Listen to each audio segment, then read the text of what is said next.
नमस्ते dear hard working and ambitious friends. मकर लग्न कैप्रिकॉर्न एसेंडेंट के लिए मई 2026 कैसा रहेगा?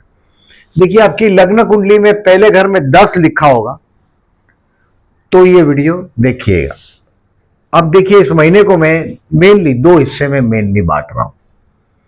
पहला हिस्सा है 13 मई तक का। यह हिस्सा आपके लिए बड़ा अच्छा है। देखिए, लव हाउस में शुक्र है, यानी कि ये अपने ही घर में स्वगुरु शुक्र है, तो ये कहीं ना कहीं से ये best time to learn something. प्यार करने के लिए एक बहुत अच्छा टाइम है, सीखने के लिए टाइम अच्छा है। आपके संतान के विषय में, यानी कि आपके बच्चे के विषय में कुछ अच्छा न्यूज आपको 13 मई तक मिलेगा संतान के विषय में। और इस महीने में अगर जो आप स्टूडेंट है तो एक बहुत बड़ी सक्सेस भी आपके हाथ आएगी। अब 13 मई के आगे, यानी कि 14 मई से 1 जून तक कहीं ना कहीं आप पैसे का शॉर्टेज अनुभव करेंगे। उसके लिए श्री सूक्त करिएगा, कनकधारा स्तोत्र करिएगा। कनकधारा स्तोत्र भी अच्छा काम करता है। और अगर आप जैन हैं तो उवग सरम करिएगा। उवग सरम ये आपको गूगल पर ढूंढेंगे मिल जाएगा, उसके यूट्यूब पे वीडियो भी मिल जाएंगे उवग सरम के। बहुत बड़ा वीडियो भी नहीं है, सिर्फ 8 श्लोक है उवग सरम के। ये करिएगा, लाभदायक रहेगा।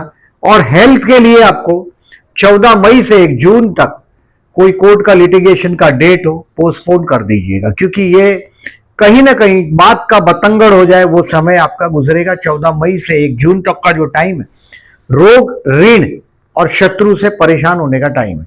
यानी कि आपको कहीं ऐसा होगा कि 2 कदम पीछे हटना पड़े तो पीछे हट जाइएगा, क्योंकि लॉन्ग टर्म के विजन के हिसाब से वो जो आपका पीछे का मूवमेंट है, यानी कि उस मैदान को छोड़ देना फायदेमंद होगा डेफिनेटली। सो 14 मई से 1 जून में पहले ही अपने दुश्मन को रिकॉग्नाइज करो।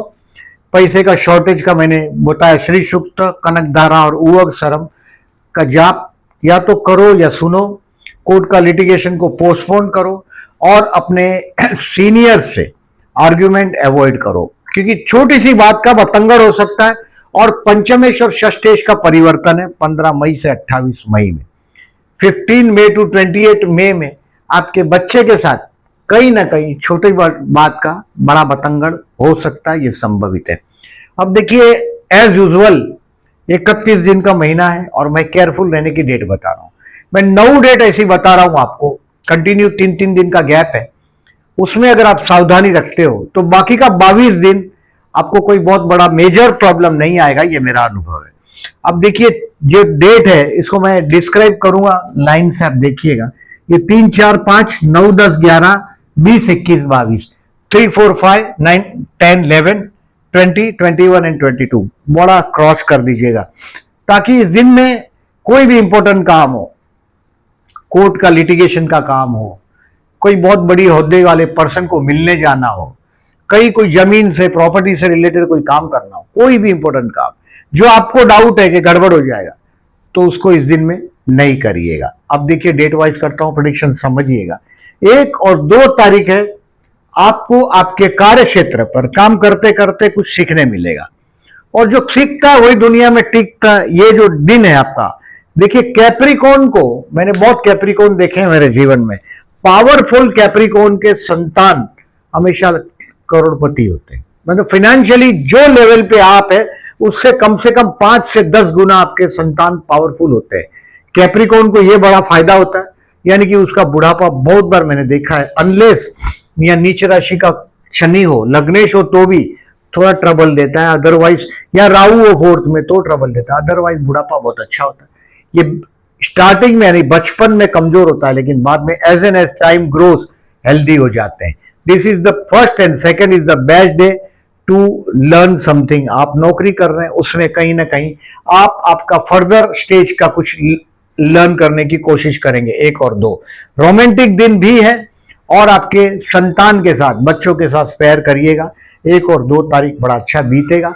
3, 4, 5 कहीं ना कहीं देखिए, अपनी जो आलस वाली बात है, जो आज करे सो कल कर और कल करे सो परसों, इतनी जल्दी क्या है, जीना है जब बरसों, ये स्लोगन पे चलते हैं कुछ लोग, वो नहीं करिएगा। अपना आलस को जो आपका अलबेलापन है, अलसपन है, उसको छोड़ दीजिएगा और कोई फैशनेबल लग्जरी गुड्स के पीछे खर्च होगा। और कोई औरत हो पर्टिकुलरली या कोई सुंदर पर्सनालिटी वाला पर्सनालिटी हो, उसके साथ झगड़ा भी हो सकता है। 3, 4, 5 एक्सपेंसिव है।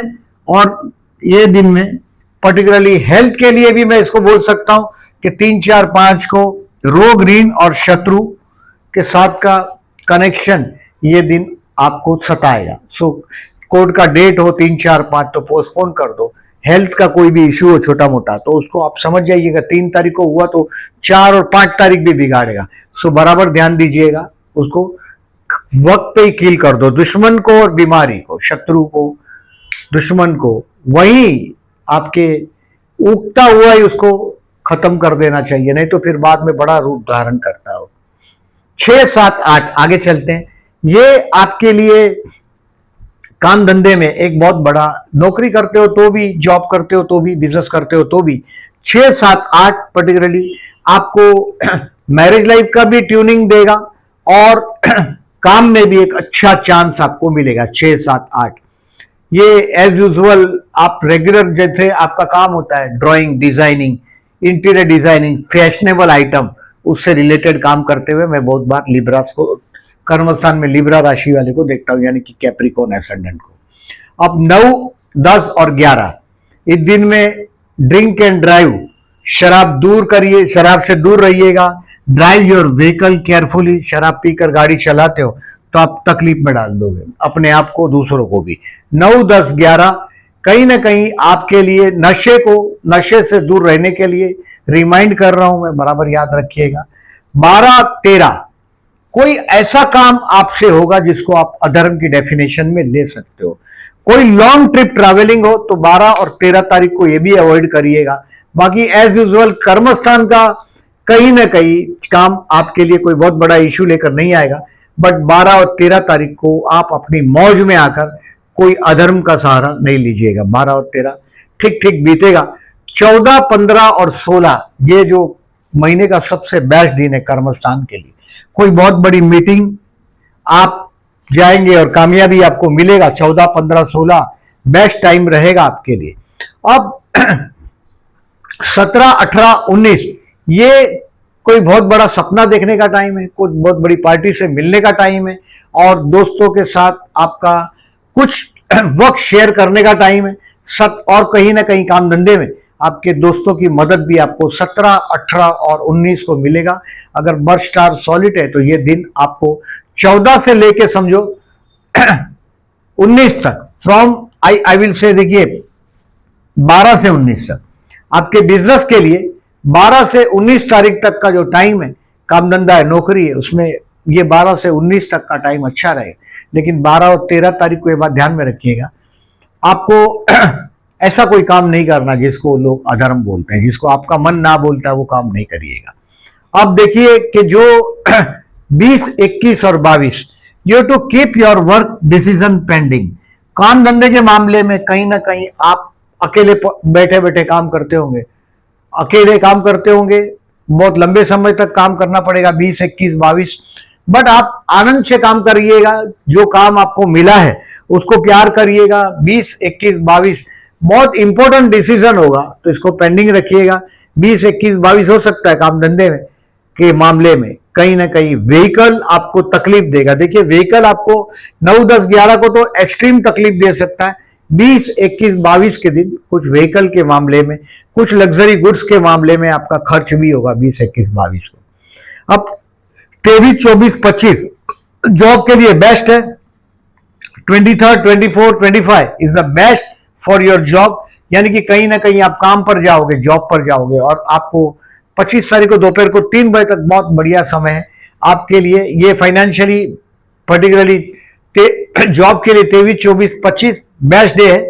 अब आगे चलते हैं 25 तारीख को दोपहर को 3 बजे के बाद 25, 26 और 27 financially best day of the month, यानी कि आपकी कुंडली में दम होगा तो एक बहुत अच्छा पैसा आपको 25 तारीख को 3 बजे से 26 और 27 तारीख फाइनेंशियली समझ लीजिएगा कि ये बेस्ट डे गुजरेगा। मैंने सिर्फ 26, 27 लिखा शेयर बाजार में अगर आप काम करते हैं, कुछ उससे रिलेटेड है आपका, तो ये स्टॉक बेच के एनकैश कर पाएंगे 26 एंड 27 को, 28, 29 एंड 30। आपके काम धंधे में एक छोटी सी कोई ट्रैवलिंग करेंगे, आप शॉर्ट ट्रिप ट्रैवलिंग करेंगे, भाई बहन है, पड़ोसी हो, इनके साथ का कहीं ना कहीं कोई कनेक्शन आपका काम धंधे के साथ जोड़ेंगे आप। ये दिन आपका 28, 29 और 30 अच्छा बीतेगा।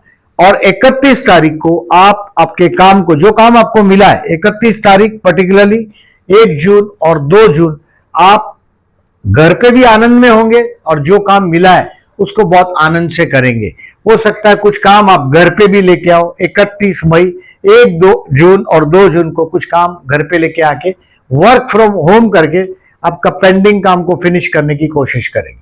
अब देखिए, मैंने ये 9 दिन बताए, इसको मार्क करिएगा कैलेंडर पे, पिंक क्रॉस कर दीजिएगा, ब्लैक कलर का बड़ा बड़ा क्रॉस कर दीजिएगा। अब इस महीने में देखिएगा, समरी को थोड़ा समझने की कोशिश करिएगा।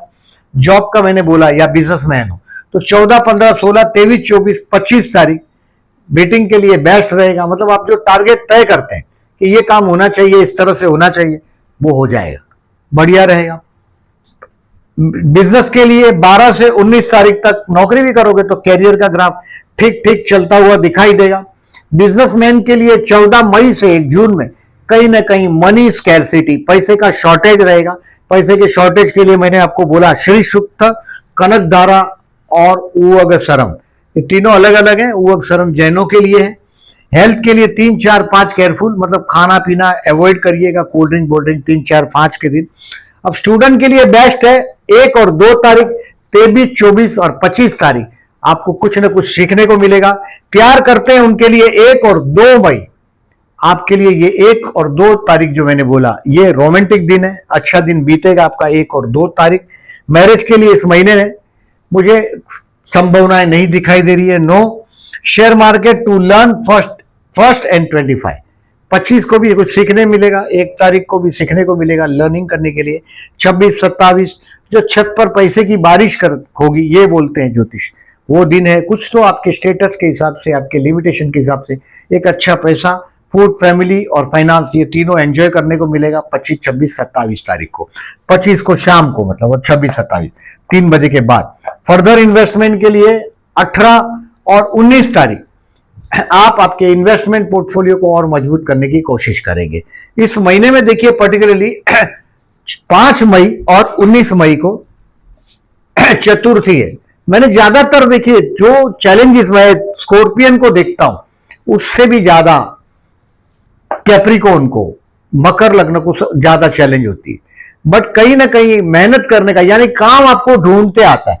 अब काम क्या करना है ये आप नहीं तय करते, इसको ऊपर वाला तय करता है। छोटे मोटे कामों को इग्नोर करना, नहीं करना, ऐसा नहीं, जो मिलता है उसको करो, आगे का स्टेज अपने आप आपको मिलता रहेगा। 5 मई और 19 मई को जो चैलेंज है आपका वो कम होगा। गणेश मंदिर में जाइएगा, यथा जितना समय आप दे सकते हो ओम गण गणपति नमः का जाप करते रहिएगा। 5 तारीख और 19 तारीख को लाइफ में चैलेंजेस 100% कम होगा आपका। अब इस महीने में 14 मई और 28 मई को प्रदोष है। मैं ज्यादातर देखता हूं कि विवाह का बहुत बड़ा समस्या होता है आप लोग का वैवाहिक जीवन में। बहुत कभी कभी कैलकुलेटिव विवाह कर लेते हैं, बहुत कैलकुलेशन के साथ विवाह होता है। कभी कभी आपका जीवन साथी मूड स्विंग करता है, चाइल्डिश होता है, ये सब है। तो जरूर, या तो विवाह होता ही नहीं, विवाह बहुत लेट होता है, या होता ही नहीं, बहुत बार मैंने ये भी देखा है। तो आप 14 मई और 28 मई को प्रदोष है, शिव मंदिर में जाइएगा, जलाभिषेक करना भूलिएगा नहीं। सुबह सूर्योदय, मतलब सुबह दर्शन करने जाओ, बाद में शाम को सनसेट के आधा घंटा पहले या आधा घंटा बाद में, अप्रोक्सीमेटली आप अप्रोक्स अंदाज 6 बजे का टाइम है हमारा सनसेट का, यानी कि 5:30 से 6:30 तक में शाम को शिव मंदिर में जाके जलाभिषेक करिएगा, दर्शन करिएगा। 14 मई और 28 मई को 100% कुछ न कुछ अच्छा आपको दिखाई देगा। ये हो सकता है कि सोशल रिकॉग्निशन आपको मिल सकता है और आपका वैवाहिक जीवन के लिए भी अच्छा रहेगा। ये शिव पूजन, साल में एक बार रुद्राभिषेक करा दो, लाभदायक रहेगा। अमावस्या 16 मई को विष्णु सप्तनाम करके अमावस्या के दिन बहते जल में नारियल बहा दीजिएगा। देखिए अप्रैल और मई के दरमियान आपके मैरिड लाइफ में ऐसा भी सिचुएशन दिखाई देगा, आप अचानक कट जाएंगे मैरिड लाइफ से अप्रैल और मई में। हो सकता है कि आपका जीवन साथी कहीं दूर जाए, ये हो सकता है, या कट जाए आपसे, ये भी हो सकता है। कुछ मैरिज लाइफ के विषय में आपका आपके जीवन साथी से कटने का भी एक चित्र दिख रहा है। उसके लिए विष्णु सहस्त्रनाम करिएगा 16 मई को और बहते जल में नारियल बहाइएगा। इस महीने में 21 मई को गुरु पुष्य नक्षत्र है, यानी कि पुष्य नक्षत्र हर महीने में 2 दिन आता ही है। पर्टिकुलरली 27 नक्षत्र है, हर महीने में एक बार एक दिन के लिए पुष्य नक्षत्र आता ही है, लेकिन हर बार गुरुवार नहीं होता। गुरुवार हो और पुष्य नक्षत्र हो, उसको बोलते हैं गुरु पुष्य नक्षत्र। एक दिन, हर एक नक्षत्र टोटल 27 नक्षत्र है और ये 31 दिन का अबाउट महीना है। यानी कि अगर अश्विनी से शुरू करते हैं, देखिए तो तुला है तो कहीं ना कहीं स्वाति से शुरू किया हो तो ये कहीं ना कहीं लास्ट नक्षत्र 27 नक्षत्र पर पूरे हो जाएंगे। तो ये महीने में एक बार हर एक नक्षत्र को मौका मिलता आने का, लेकिन गुरुवार हो और पुष्य नक्षत्र हो तो ये बहुत ऑस्पिशियस डे माना जाता है कोई भी चीज का बिगिनिंग करने के लिए। विवाह के लिए वर्ज माना जाता है, क्योंकि इसमें जो ये कर्क राशि में ये नक्षत्र है पुष्य, और इसका स्वामी शनि चंद्र का, क्योंकि चंद्र का घर है कर्क राशि, और ये पुष्य नक्षत्र मतलब चंद्र कर्क राशि में हो तभी आता है। तो ये शनि चंद्र का विषयोग बनता है, इसके लिए विवाह में वर्ज होता है। बाकी गुरु पुष्य नक्षत्र बाकी सब चीजों के लिए अच्छा माना जाता है। कोई नया चेंज करना हो, घर चेंज करना हो, कोई बिगिनिंग करना हो, कोई कार खरीदना हो, कोई गोल्ड खरीदना हो, तो शनि का उस पर लाभ मिलता है, शनि गुरु का कॉम्बिनेशन का, यानी कि बहुत लंबे समय तक वो चीज को ये पालेगा, पोषेगा ये नक्षत्र। ये हमारा बिलीफ है। 21 मई गुरु पुष्य नक्षत्र, नोट कर लीजिएगा, पूरे दिन है। अब देखिए इस महीने में गजकेसरी योग की तारीख है, चंद्र शुक्र का आकर्षण योग, एट्रैक्शन योग की तारीख है। ये चंद्र बुध का कपट योग की तारीख है, संतान स्थान में देखिए 17 तारीख को। और 15 मई से 28 मई में मैंने संतान के विषय में कहीं ना कहीं कुछ झगड़े का माहौल भी बताया आपको 15 मई से, क्योंकि सब पंचमेश शुक्र 6वें स्थान में जा रहा है और षष्ठेश बुध आपका पंचम में आ रहा है। ये परिवर्तन हो रहा है, वृषभ और मिथुन राशि में परिवर्तन हो रहा है शुक्र बुध का 5 और 6 का, मतलब संतान और क्वारल। तो थोड़ा ध्यान दीजिएगा। आपको अगर पता चलता है संतान के विषय में तो देखिए 15 से 28 ये कहीं ना कहीं तकलीफ देगा आपको। ये हो सकता है आप जिसको प्रेम करते हो वो तकलीफ दे देगा आपको, क्योंकि प्रेम और 6वां स्थान एक्टिवेट हो रहा है, तो ये नेगेटिव योग है। और 17 तारीख को आपका संतान का देखिए वृषभ राशि में चंद्र बुध का युति बन रहा है, आपके संतान स्थान में ही वो युति बन रहा है 17 मई को। ये कपट योग है, यानी कि संतान आपका कहीं ना कहीं कुछ ना कुछ कपट करेगा, या आप जिसको प्रेम करते हो वो आपके साथ कपट करेगा, ये संभावना है। अब देखिए इस महीने को जो देखा मैंने तो 13-14 मई तक सितारे बहुत फायदेमंद है। जो काम है आपका इंपॉर्टेंट वो 14 मई तक समेटने की कोशिश कर लो। अब 14 मई के बाद 1 जून तक हो सकता है कहीं ना कहीं ये दिन आपके लिए पैसे का शॉर्टेज का टाइम है। कोई छोटी मोटी चीज का झगड़ा बहुत बड़ा ना हो जाए, ये देखिएगा। हो सकता है कि संतान के लिए कहीं ना कोई खर्च भी हो सकता है, क्योंकि 5वें स्थान का स्वामी 6वें स्थान में, हो सकता है संतान के लिए खर्च हो। तो ये एक टाइप का एक्सपेंसिव टाइम है, लेकिन इन्वेस्टमेंट का टाइम है। संतान के विषय में एक टाइप का इन्वेस्टमेंट है, ये मान के चलिएगा। वीडियो अच्छा लगा हो तो लाइक तो मार्क करिएगा। अपने दोस्तों को मेरे वीडियो जब फॉरवर्ड करते हैं तो प्लीज इंसिस्ट करिएगा कि लग्न से आपका देखेंगे तो सटीक रिजल्ट मिलेगा। Thank you very much for listening.